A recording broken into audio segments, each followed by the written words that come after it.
ওরা গ্যারান্টি দিতে পারবেন পিএম কেয়ার্স ফান্ডের টাকা দিয়ে মসজিদ হচ্ছে না? অত দুর্নীতির সমস্ত টাকা ওখানে আছে। সেই টাকা দিয়ে যে হুমায়ুন কবিরকে দিয়ে এখানে মসজিদ তৈরি করা হচ্ছে না, তার গ্যারেন্টিটা কোথায়? যখন কোনো একটা অধঃপতন শুরু হয় না, ওপর থেকে যখন কোনো কিছু পড়ে তখন খুব দ্রুত গতিতে নিচে পড়ে। উনি আমার সঙ্গে আলোচনা করতে পারতেন, উনি বিমানদার সঙ্গে আলোচনা করতে পারতেন, উনি সূর্যবাবুর সঙ্গে আলোচনা করতে পারতেন। কমিউনিস্ট পার্টিতে বহু এইরকম নেতা কখনো কখনো বিভ্রান্ত হয়ে চলে গেছে, তাতে কি যায় আসে না। দেখুন, জোট করতে হবে বামকে নেতৃত্ব দিয়ে ধর্ম এবং গণতান্ত্রিক শক্তি। এর বাইরে কেউ জোটে আসবে না, তাকে নিয়ে জোট করার কোনো চেষ্টারও প্রয়োজন নেই। তা উনি যদি মনে করেন যে বিকাশ রঞ্জন ভট্টাচার্য চুরি করেছেন, তো উনি জানেন চুরি করেছেন, তো তার প্রতি ব্যবস্থা তাদের হিংসা কি? তো নৈতিক কাজ। উনি প্রতিহিংসা পরায়ণ নয়, তাই এটা প্রতিহিংসার তো প্রশ্ন নয়, উনি তো তাকে ধরে তো কোপাচ্ছেন না। তাহলে আইন কার্যকর করার প্রতিহিংসা, তাদের যে ডাকাতি করছে তার বিরুদ্ধে সাজা দেওয়াটা প্রতিহিংসা। আমি তো বলেছি, এখন তো চীনের কুকুর আমাদের কুকুর হয়ে গেল মোদীর নেতৃত্বে। নমস্কার, ওঙ্কার বাংলায় আপনাদের স্বাগত। আমি আপনাদের সঙ্গে বিশ্বজিৎ, আর এই মুহূর্তে আমার সঙ্গে রয়েছেন আইনজীবী সাংসদ বিকাশ রঞ্জন ভট্টাচার্য। নমস্কার। 26শে বিধানসভা নির্বাচনের আগে একটা আসন সমঝোতা নিয়ে বামফ্রন্টের মধ্যে একটা এখনো নিশ্চয়তা কিছু হচ্ছে না। সেটা যারা আসন সমঝোতা আলোচনা করছেন তারা বলতে পারবেন, আমি তো আর বলতে পারবো না। আচ্ছা, হুমায়ুন কবির, নওশাদ সিদ্দিকী, কংগ্রেস, বাম সবাই মিলে একটা যে জোটের সম্ভাবনা তৈরি হচ্ছিল, কিন্তু কোথাও যেন একটা সেই জোটটা হচ্ছে না। আপনি কোনো জোটটা হলে ভালো হতো না একলা চললে ভালো? দেখুন, জোট করতে হবে বামকে নেতৃত্ব দিয়ে ধর্ম এবং গণতান্ত্রিক শক্তি। এর বাইরে কেউ জোটে আসবে না, তাকে নিয়ে জোট করার কোনো চেষ্টারও প্রয়োজন নেই। বাম ধর্মনিরপেক্ষ গণতান্ত্রিক দলগুলো তারা জোটবদ্ধ হন দেশের জন্যে।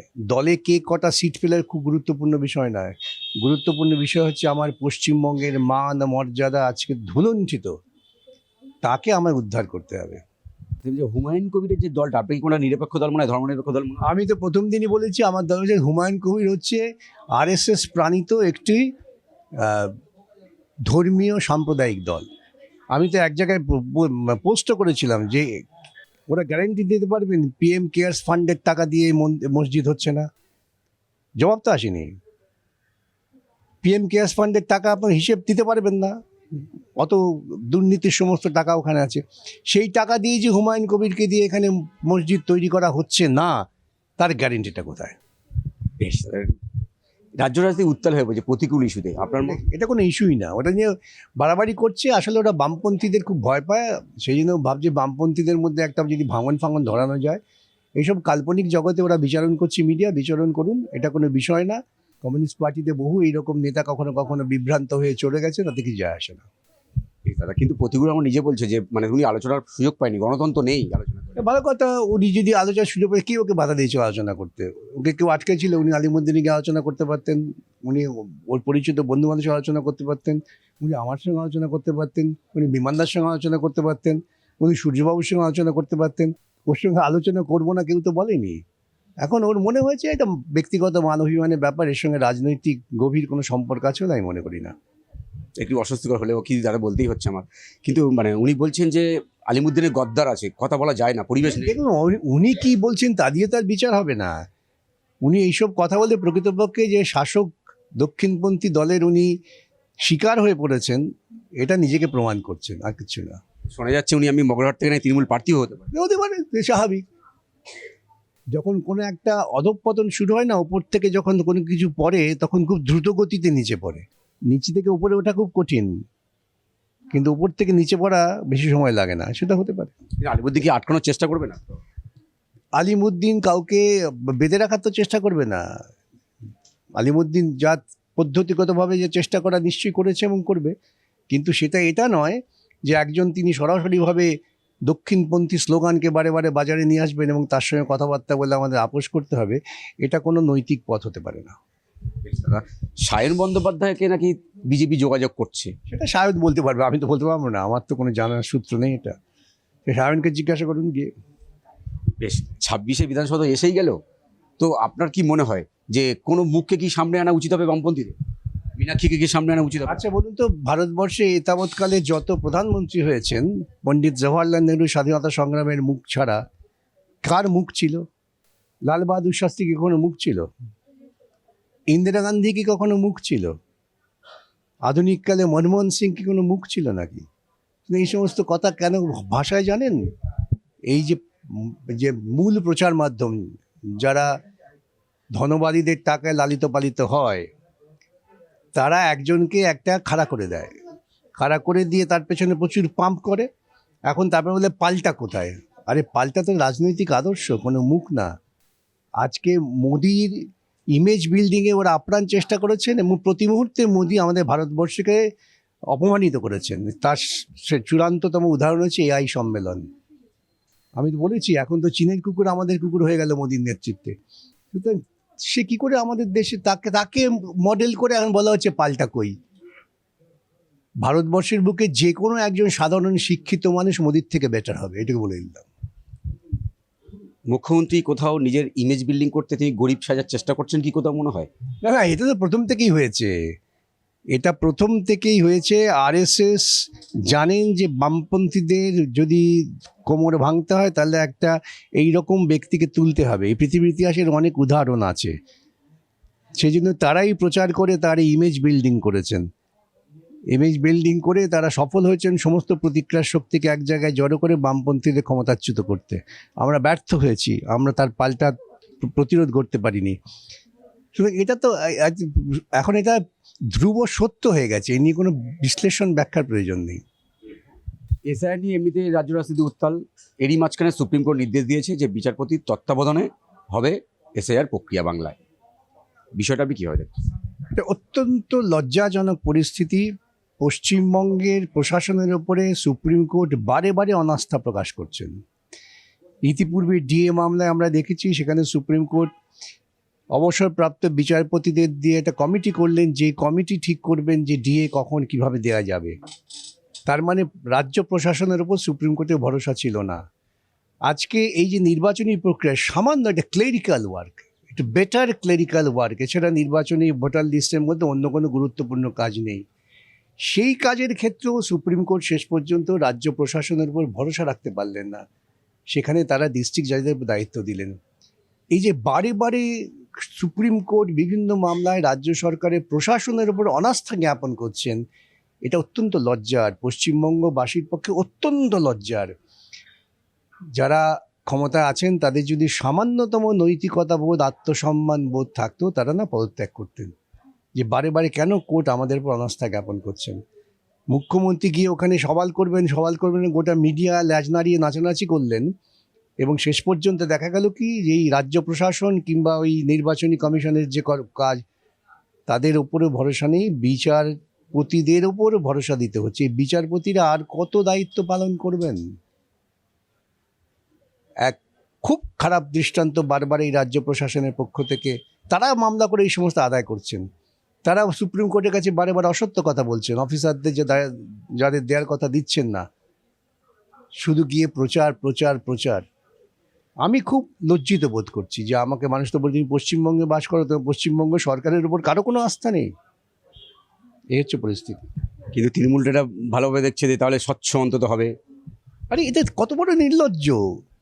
স্বচ্ছ হবে মানে তুমি তোমার প্রশাসনকে দিয়ে তুমি স্বচ্ছ কাজ করাতে পারছো না। তৃণমূলের যেটা অভিযোগ, যেটা বিজেপির অঙ্গুলিরা তো করছে কোন নির্বাচন কমিশন। আরে নির্বাচন কমিশন তো তোমার কাছে দায়িত্বপ্রাপ্ত অফিসারের নাম চেয়েছে, তুমি দিতে পারোনি। একদিন দুদিন না, সেই প্রথম দিন থেকে এই বিরোধ চলছে যে নির্বাচন সংবিধান সম্মতভাবে নির্বাচন কমিশন যে কাজ করবেন, প্রশাসনিক সহায়তা করতে হবে রাজ্য সরকারকে। নির্বাচন কমিশনের অভিযোগ রাজ্য সরকার সহায়তা করছে না, এবং সেজন্যই তখন শেষ পর্যন্ত বিচার ব্যবস্থার উপর দায়িত্ব দিতে হলো। নির্বাচন কমিশনে এই যে অশান্তি সৃষ্টির মূল কারণটা তো খুঁজতে হবে।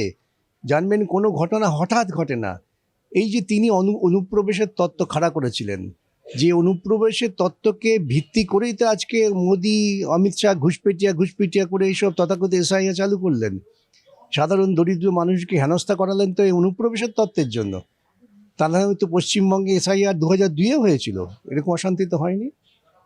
অত অশান্তি পাকিয়ে দিয়ে তারপর সে অশান্তি জল ঘোলা করে তার মাঝখান থেকে আমি রাজনৈতিক ফয়দা লুটব, এইরকম নিম্ন রুচির রাজনৈতিক দল এবং রাজনৈতিক কার্যক্রম যারা পালন করেন, আমি বলতে বাধ্য হচ্ছি, তারা আর যাই হন না কেন, তারা সভ্য সমাজে বসবাস করিতে রাজনৈতিক দল নয়।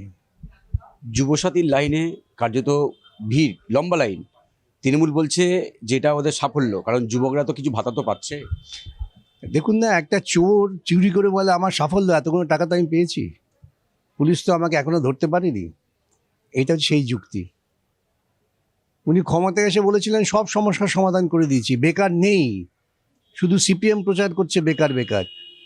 উনি নাকি কারখানায় কারখানায় পশ্চিমবঙ্গ ভরিয়ে দিয়েছেন। কোথায় বেকারিত্ব? এই তোমার বক্তব্য ছিল, ওর বক্তব্যগুলো দেখুন। আর আজকে এই সমস্ত লাখো লাখো ছেলে, শিক্ষিত ছেলে, তারা সামান্য একটা টাকার জন্য এইভাবে লাইন দিচ্ছেন। এর থেকে নির্লজ্জ, জঘন্য চরিত্র এবং এই যে আমাদের কঙ্কালসার পরিকাঠামো সামনে ভেসে উঠছে, এতে যারা আনন্দ পায় এবং এরা যাতে সাফল্য মনে করে, বুঝতে পারছেন যে কত নিম্নরুচির রাজনীতি এদের। দুঃখের, লজ্জার। বেশ দাদা, যখন লক্ষ্মীর ভাণ্ডারে 500 টাকা বাড়ে, 1,500 টাকার জন্য যুবসাথীর লম্বা লাইন হয়, ঠিক তখনই সুপ্রিম কোর্ট বলেন যে এই দান খয়রাটি রাজনীতি কার্যত কোথাও একটা ক্ষতি করছে। আপনার কি? না, সুপ্রিম কোর্ট নিয়ে বহুদিন আলোচনা হচ্ছে। এই কথাটা আমি 2 বছর আগে থেকে, 2 বছর কেন, প্রকৃতপক্ষে 2011 পর থেকে যখন এই চালু হয়েছে তখন থেকেই বলে আসছি। একটা সরকারের দায় হচ্ছে মানুষকে ক্ষমতায়িত করা, মানুষের দারিদ্র্য মোচনের জন্য ব্যবস্থা নেওয়া। অনেক গালাগালি আপনারা বামফ্রন্ট সরকারকে দিতে পারেন, কিন্তু বামফ্রন্ট সরকার এসে যে মৌলিক কাজগুলো করেছিল তার সুফলে বাংলায়, পশ্চিমবাংলায় বিভিন্ন ক্ষেত্রে এগিয়েছিল। ধরুন, বিনা পয়সায় লেখাপড়া শেখানো, এটা তো গুরুত্বপূর্ণ কাজ। এতে মানুষ ক্ষমতায়িত হয়। যে লেখাপড়া শেখে সে তার বুদ্ধি দিয়ে অনেক বেশি তার শ্রমনিবিড় সম্পর্ক নিজেই তৈরি করতে পারে। প্রাথমিক স্বাস্থ্য নেই, মিড ডে মিল চালু করা, মিড ডে মিলকে কার্যকর করা। বাম আমলে গরিব কৃষকদের হাতে জমি দেওয়া হয়েছিল, তারা চাষ করছিলেন, যার ফলে কৃষিতে পশ্চিমবঙ্গ, তথ্য মিলিয়ে দেখবেন, আমার বক্তব্য না, তখন প্রথম সারিতে ছিল। ক্ষুদ্র শিল্পে পশ্চিমবঙ্গ প্রথম সারিতে ছিল। আজকে কোথায় টেনে নামিয়েছেন? শুধুমাত্র আর এই যে টাকা দিচ্ছেন, ঋণ করে দিচ্ছেন, ধার করে করছেন, তো এই ধারটা মেটাবেন কি করে? যে যুবকরা আজকে লাইন দিয়ে 1500 টাকা নিচ্ছেন, বা যে মহিলারা আজকে কন্যাশ্রী নিচ্ছেন, কেউ কেউ উৎফুল্লিত হচ্ছেন, কন্যাশ্রী, লক্ষ্মী ভাণ্ডার, এই টাকাটা ফেরত দিতে হবে, তো কি করে ফেরত দেবেন? কোত্থেকে ফেরত দেবেন? আপনার ঘাড় ভেঙে ফেরত নেবে, তখন ঘাড়ের ব্যথাটা বুঝতে পারবেন। এগুলো উপলব্ধি করতে হবে। এটা হতো আমি যদি যে পরিমাণ টাকা, আমি একটা উৎপাদনমূলক শিল্প তৈরি করলাম, তার জন্য আমি টাকা ধার করলাম, তাহলে সেখান থেকে আমার টাকা আসবে, যে টাকা দিয়ে আমি ধারও মেটাতে পারবো, মানুষের কর্মসুযোগও করতে পারবো। সেসব তো কই হচ্ছে না। কিন্তু মমতা বন্দ্যোপাধ্যায় বলছে যে এই শিক্ষক নিয়ে দুর্নীতি বাম আমলে হয়েছিল। এসব কথা বলে লাভ আছে? যে মামা আমাদের দুর্নীতি হয়েছিল, ভালো কথা, তা সেই দুর্নীতির বিরুদ্ধে উনি কি ব্যবস্থা নিলেন? উনি হিংসা মানে নিতে, এতে হিংসা কি? এটা আইন ব্যবস্থা। উনি যদি মনে করেন যে বিকাশ রঞ্জন ভট্টাচার্য চুরি করেছেন, তো উনি জানেন চুরি করেছেন, তো তার বিরুদ্ধে ব্যবস্থা, তাহলে হিংসা কি? এটা নৈতিক কাজ। চোরকে টিকিয়ে রাখা কি বুদ্ধদেবের কাজ নাকি? এই সমস্ত অবান্তর কথা, অসত্য কথা এই ভদ্রমহিলা বলতে অভ্যস্ত, এবং কিছু কিছু প্রচার মাধ্যম সেটা নিয়ে নাচানাচি করতে অভ্যস্ত। উনার আমলে দুর্নীতি হাতে নাতে ধরা পড়েছে, বামাল ধরা পড়ে গেছে। বাম আমলে কোন ক্যাবিনেটে সিদ্ধান্ত হয়েছিল যে আমি অতিরিক্ত পদ তৈরি করছি যারা চুরি করে চাকরি পেয়েছে, চাকরি বাঁচাবার জন্য? বাম আমলে ধারাবাহিকভাবে এসএসসি হয়েছে, নিয়োগ হয়েছে, কই একটা তো চুরির অভিযোগ আসেনি? ভুলের অভিযোগ থাকতে পারে, কিন্তু চুরির অভিযোগ কিছু নেই। সুতরাং বাম আমল করে লাভটা কি? এগুলো হচ্ছে আত্মপ্রবঞ্চনার একটা পালিয়ে যাওয়ার পথ হচ্ছে এইসব কথা। কেন তিনি বাম আমলের দুর্নীতির একজনকেও আইনগতভাবে সাজা দিতে পারলেন না? উনি প্রতিহিংসা পরায়ণ নয়, তাই এটা প্রতিহিংসার তো প্রশ্ন নয়। উনি তো তাকে ধরে তো কোপাচ্ছেন না, তাহলে আইন কার্যকর করার প্রতিহিংসা। তাদের যে ডাকাতি করছে তার বিরুদ্ধে সাজা দেওয়াটা প্রতিহিংসা, যে ধর্ষণ করছে তার বিরুদ্ধে সাজা দেওয়াটা প্রতিহিংসা। তারা উনি কি বলতে চান ধর্ষণ, চোর, গুন্ডামি, রাহাজানি চলবে, কোনো ব্যবস্থা নেওয়া হবে না? কেন প্রতিহিংসা? যে শব্দগুলো ব্যবহার করেন তার মৌলিক অর্থ বোঝেন তো? আমার তো ধারণা অর্থ বোঝেন না, কেউ কেউ এই শব্দগুলো দিয়ে দেয় এবং তিনি সেগুলো আওড়ে যান। আপনাকে অসংখ্য ধন্যবাদ দাদা সময় দেওয়ার জন্য। যে প্রতিবুর রহমানের উচিত ছিল দলের অন্দরে কথা বলার, বিকাশ রঞ্জন ভট্টাচার্যের সঙ্গে কথা বলার সুযোগ ছিল। ক্যামেরায় রবি দত্তের সঙ্গে বিশ্বজিৎ, ওঙ্কার বাংলা।